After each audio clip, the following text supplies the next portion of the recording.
Hey, what's going on, everybody? This is Tyrone back with Tech Life. And here we have another great article from Fierce Wireless. I will leave it in the description down below so you guys can check it out. So I wanted to tie this article into what I've been hearing about fixed wireless access.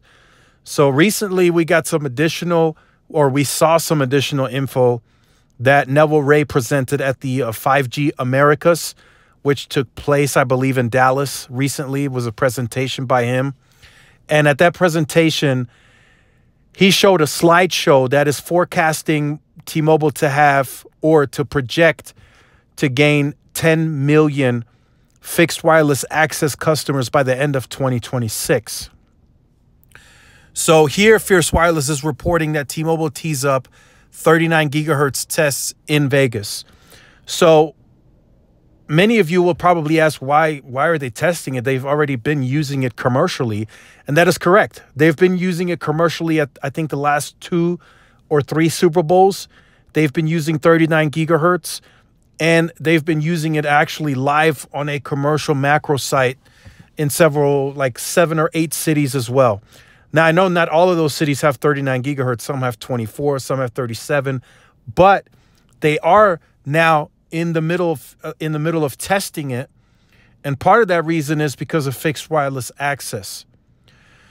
So I was in a discussion this morning, and I was telling the source that I was speaking with, like, you know, fixed wireless access is no longer just a thought experiment or a concept. It's like it's an actual revenue driver that's going to require additional attention. They're going to eventually have to pour more capital into it. And not because, you know, they at the 10 million, that's it. That's the cutoff.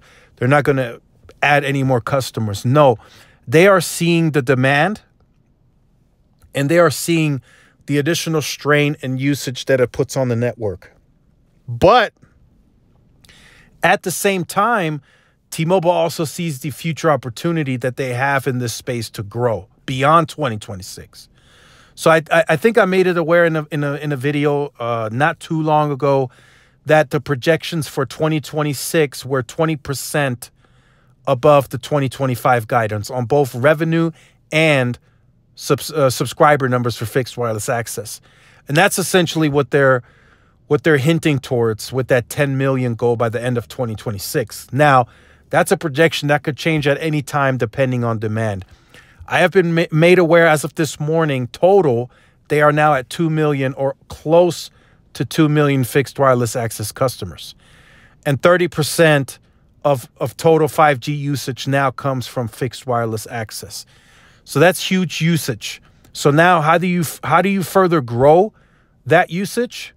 And how do you maintain those customers you have, you know, to not let that churn get out of control? Well, you got to start testing the millimeter wave. You got to start incorporating that into the network.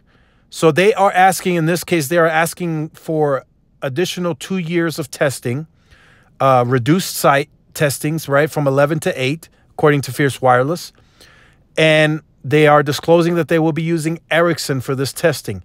No test device has been spotted in the filing, so we don't know what devices are being used to test.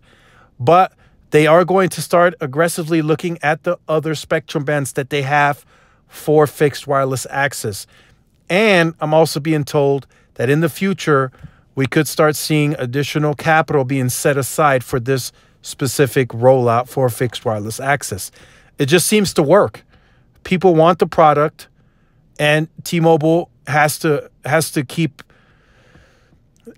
in mind that in order for those people to keep that product, they have to put money behind it. Because like I said, it's no longer just a concept or a thought experiment. No, it's actually working. It's a revenue driver, and eventually it will drive profits in the future. So I will leave this article in the description so you guys could check it out. Make sure you guys stay tuned to the channel. Like, share, subscribe. Follow my social media outlets for more updates and interactions. This is Tyrone with Tech Live. See y'all in the next one. Peace.